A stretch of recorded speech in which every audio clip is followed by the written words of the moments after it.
Hello, my name is Dr. George Sparks, and this is Bible Interact. This is a Egyptian alabaster lamp, very similar to the one that was found in King Tut's tomb. The Egyptians are a very colorful culture.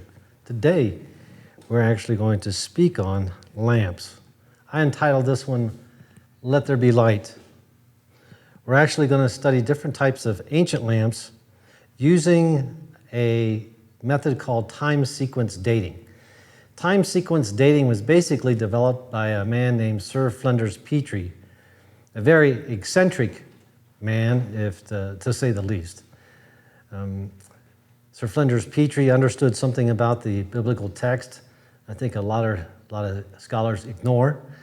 The relevancy of the text and its culture in its biblical origin. Sir Flinders Petrie actually was one of the first ones to measure the pyramids, while many, you could say, adventurers and travelers were actually chased out of Egypt because the pyramids were no longer in Christian control during the turn of the 20th century, but it was an Islamic culture as it is today. And they really didn't want any fair-skinned, blue-eyed Anglo-Saxons messing around their sacred pyramids. But Sir Flinders Petrie actually got by with measuring the pyramids because he did it by wearing a ballerina's tutu. He understood that in the Near Eastern culture they had separate, you could say, ideas for those that were suffering from lunacy. Remember the text where David was acting crazy. He was drooling on his beard and scratching on the city's doors, and the people of the city just said, let him out, let him go, he's crazy. And that's how David actually escaped one of the cities in the Old Testament. So, understanding the relevancy of the biblical text and the culture of its origin. We're going to actually speak about ancient lamps, but once again, according to time sequence dating as developed by Sir Flinders Petrie. Think about an ancient lamp as kind of like a light switch in a house. How many light switches do you have in a house? Quite a few. And then in a city block, well, by then you got thousands. Within a city, you got tens of thousands. Within a state, well, possibly now you got millions. So think of a light switch as a lamp in the ancient culture. One of the most plentiest type of lamp or artifact that you can find in the ancient culture is a lamp. So if you can identify lamps from certain time periods, you basically can identify what time period you're at, whether you're in a tomb or in an excavation, by knowing the different types of lamps. So that's what we're going to do today. We're going to actually look at lamps of the ancient Near Eastern culture. Here's a picture of Sir Flinders Petrie. You can see a fair-skinned, blue-eyed man who actually measured the pyramids and developed the time sequence dating. This is a chart that has come years later. And if you can tell, we got different types of pottery at different levels of the chart. The most ancient pottery is towards the bottom. The most current pottery is towards the top of the chart. It starts with Chalcolithic, and it ends with pretty much the Byzantine period. But on the far left side of your chart, you're going to see the little tiny vessels, which are the oil lamps that are typical from each archaeological time period. All right? Now, the dates could vary depending on which books you read, but basically, they remain the same. Here's a close-up of the different types of lamps, starting at the very bottom, which is given Chalcolithic. Today, I think they would date that lamp to the intermediate period of the Bronze Age, possibly 2100 BC. Then we go into what we call shell-shaped lamps.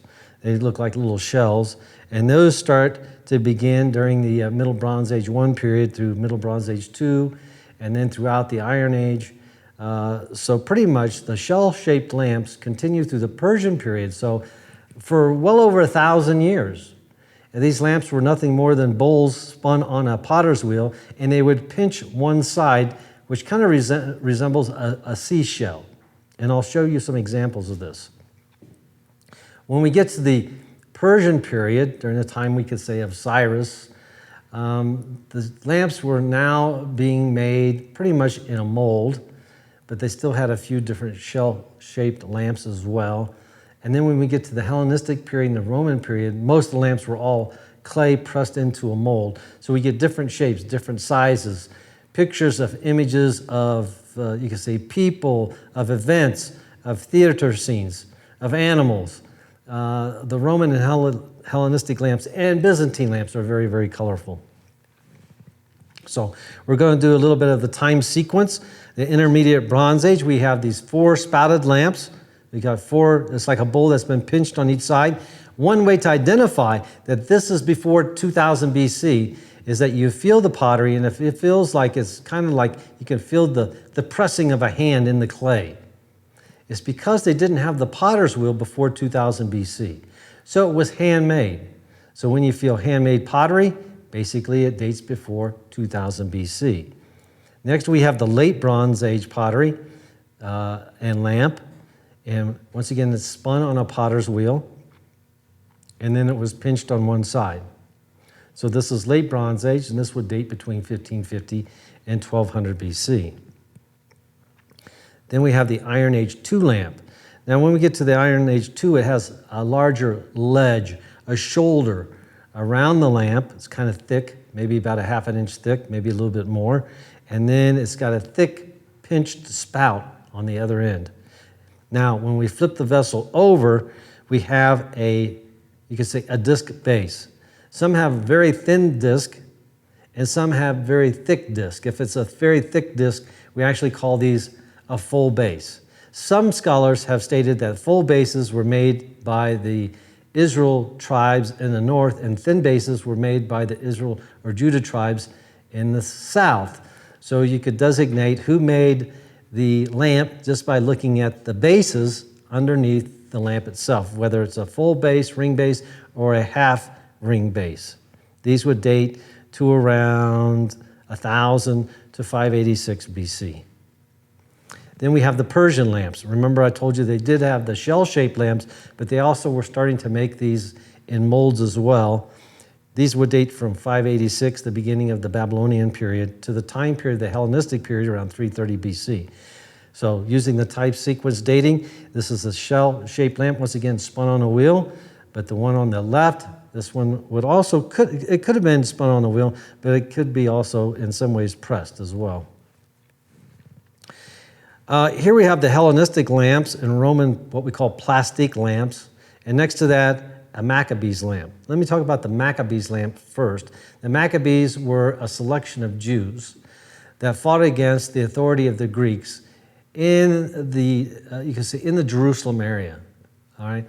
Because there was a time where a Greek general, Epiphanes, desecrated the temple by, according to tradition, sacrificed a pig on the altar. Of course, pigs were unclean to the Jews. There was an uprising. The uprising is called the Maccabean Revolt. And it was during this period, according to tradition, that the open lamps were pinched together as if to say, you're not going to make an image out of this lamp. You're not going to mold it into any form. So the Maccabees pinched the lamp. And that's according to tradition, okay? Now, the ones on the right-hand side, the Hellenistic lamps, notice that they were definitely pressed in molds. You got very colorful geometric figures, also a face. I think the one on the far right, 103, is a bat. And then we have 104 is a Negro. And then the 105 is a cow or an ox. But here we have different types of lamps from the Hellenistic and Roman period. Now, 104 is actually what we would call the plastic lamp because it's made in the shape of, the form of a human, all right? So it has the shape of the face, not just stylized into the design such as 103, all right? So here we have different types of lamps. Once we get to the Hellenistic and Roman period, these lamps take a greater eye to understand, to interpret what period they're from.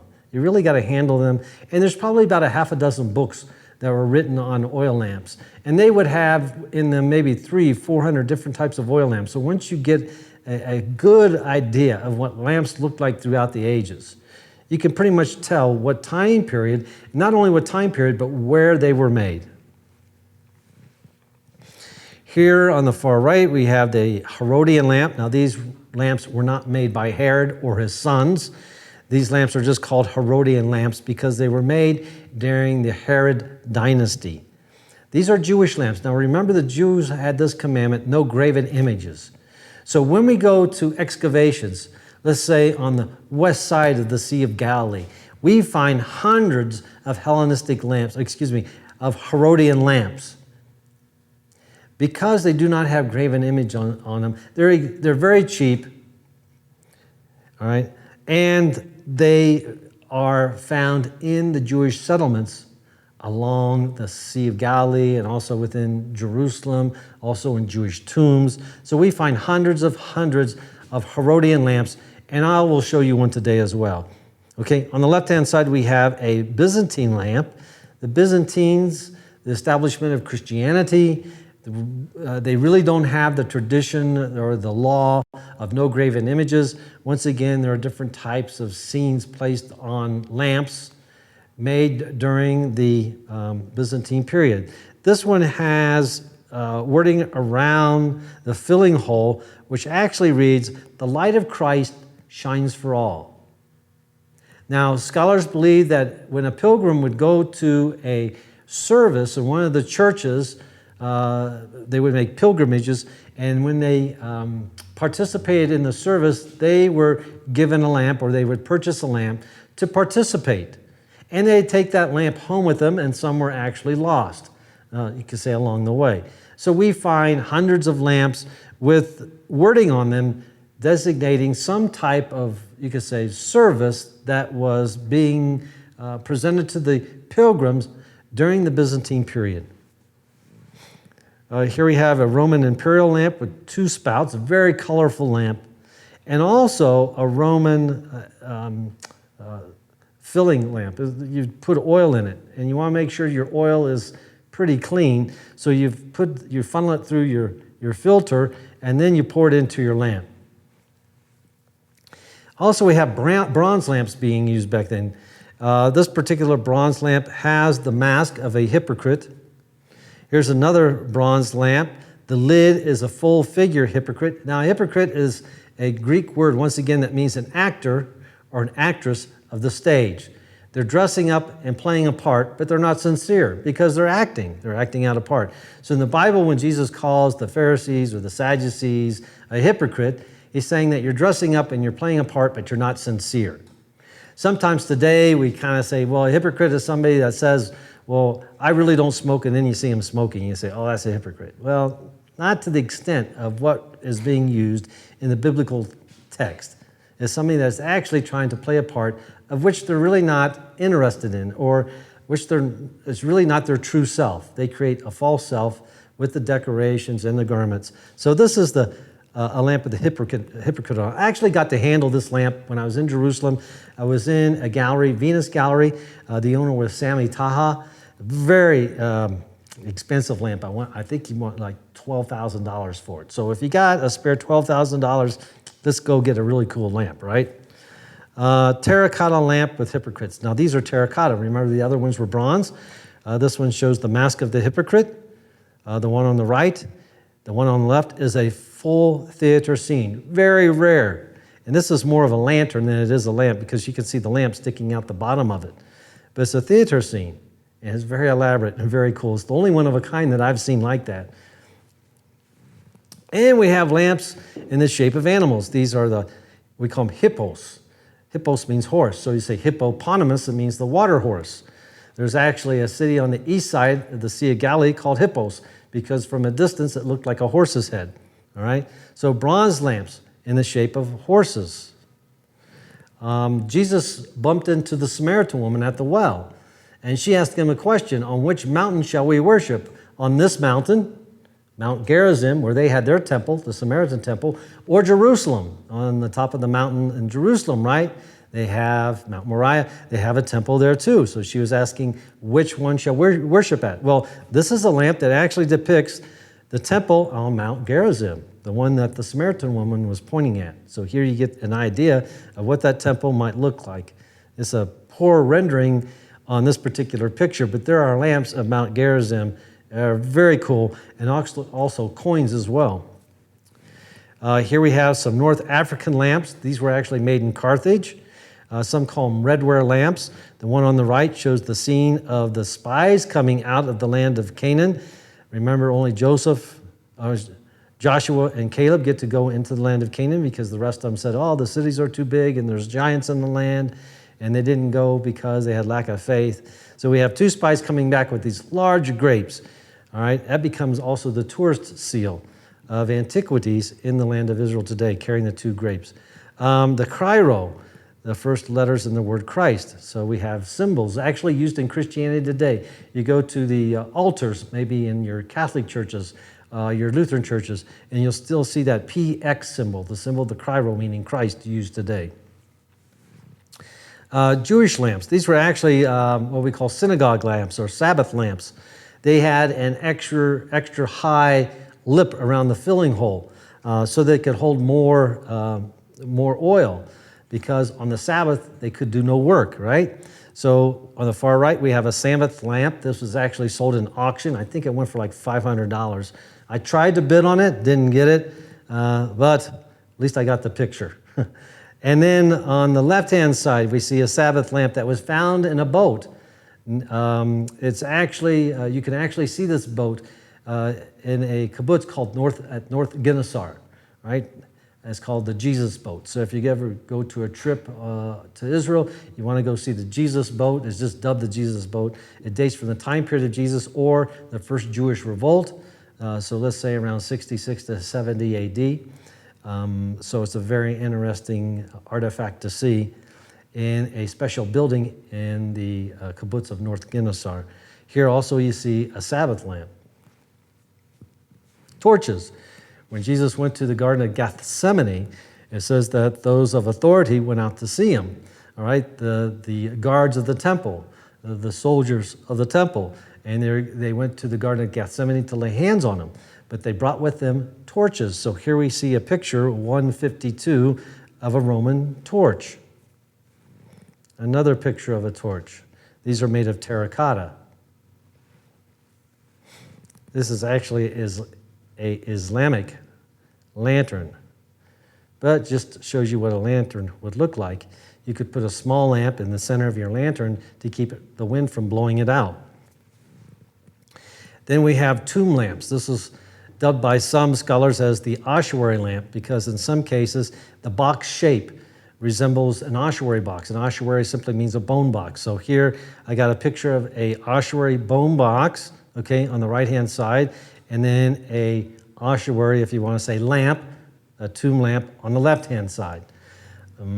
In the scriptures, there's a man that came to Jesus and he said, hey, my father just passed away. Permit me to go bury my father. And then Jesus turned around and said, let the dead bury their dead. It seems like a cold thing for Jesus to say, but the custom of burying a person through the ossuary means the body has to decompose, then they wash the bones off, then they put the bones into the ossuary box. So this would take probably a year.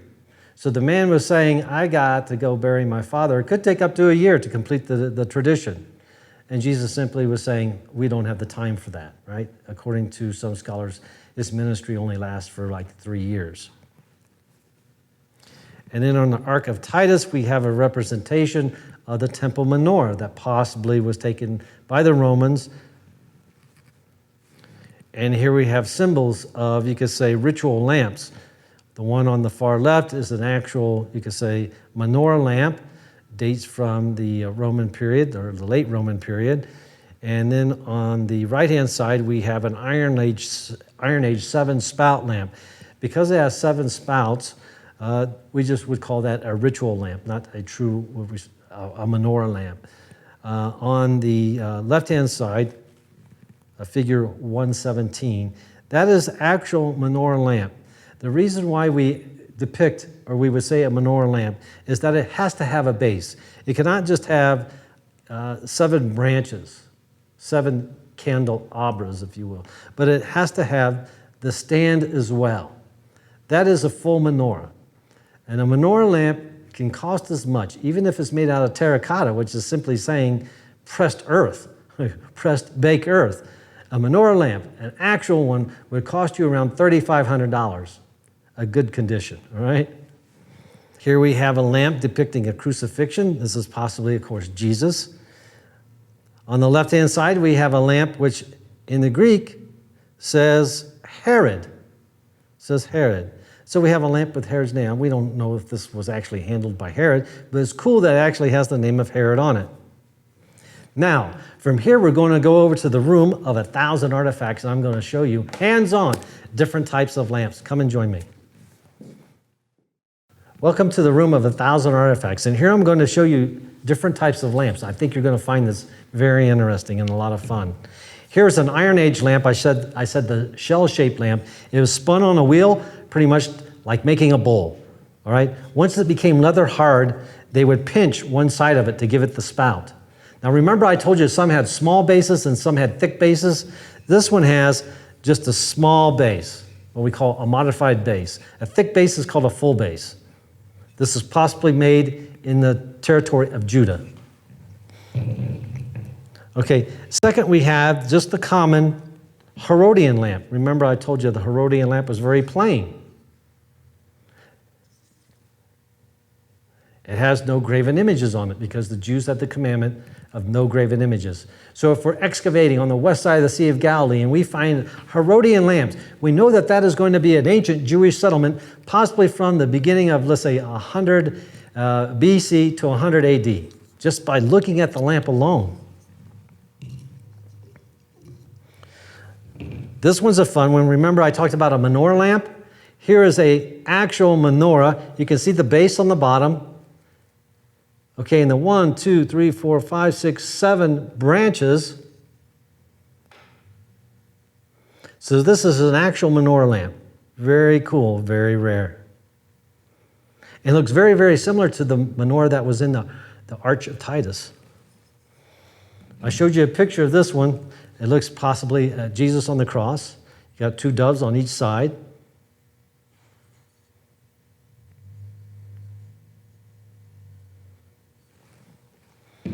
And then the Byzantine lamp with the writing around the filling hole and on its sides. And it says, the light of Christ shines for all. The light of Christ shines for all. Now, for many years, scholars suggested that this was a menorah. But this was made during the Byzantine period. I think this is a palm branch. Because when Jesus rode into Jerusalem, we call it the victorious entry.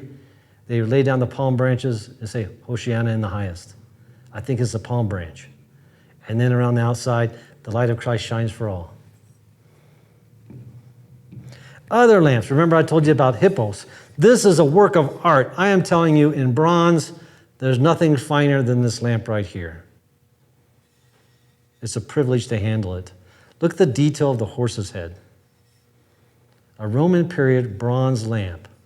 It probably weighs over 5 pounds. This is actually a lamp stand.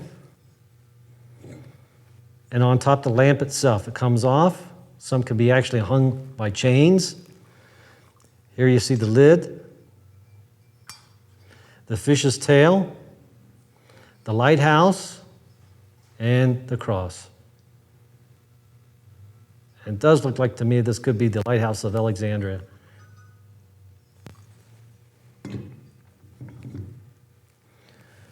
This one's a very cool item. I like this one. A bird. So this is probably the filling hole, and here's going to be the spout. He's got a seed in his mouth. I don't know if you can see the seed. And underneath, he's carrying a cluster, possibly a cluster of grapes. And just because a lamp isn't all that colorful doesn't mean it doesn't have a lot of meaning. This one's really cool. This was given to Yaakov Mashura to Mr. David Hendon, an authority in coins. Jacob Mashur was also an authority of ancient biblical coins. They both have books. But this was found in Cave 4 of Qumran. You can see where it's burned, so it was used as a lamp, and possibly the lid of an amphora. So they took the lid off an amphora and burned it as a lamp. You know what happened in Cave 4? This is where they found the Dead Sea Scrolls. Very cool. So that's ancient lamps using time sequence dating. My name is George Sparks, and this is Bible Interact. Thank you. Bible Interact, uncovering the mysteries of the kingdom of God. At BibleInteract.tv, you will penetrate the scriptures of the Bible. At our store, you're just one click away from owning your favorite books, DVDs, or study guides. Earn a degree from our university and watch hundreds of video presentations from biblical scholars, archaeologists, and theologians. By subscribing to Bible Interact, you'll find all the resources you'll need, so why not subscribe today? Go to www.BibleInteract.tv. You'll be glad you did.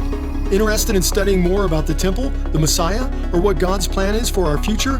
No problem. We've got you covered. With more than 200 DVDs, books, and workbooks, you'll find the answers you've been searching for. Bible Interact, uncovering the mysteries of the kingdom of God.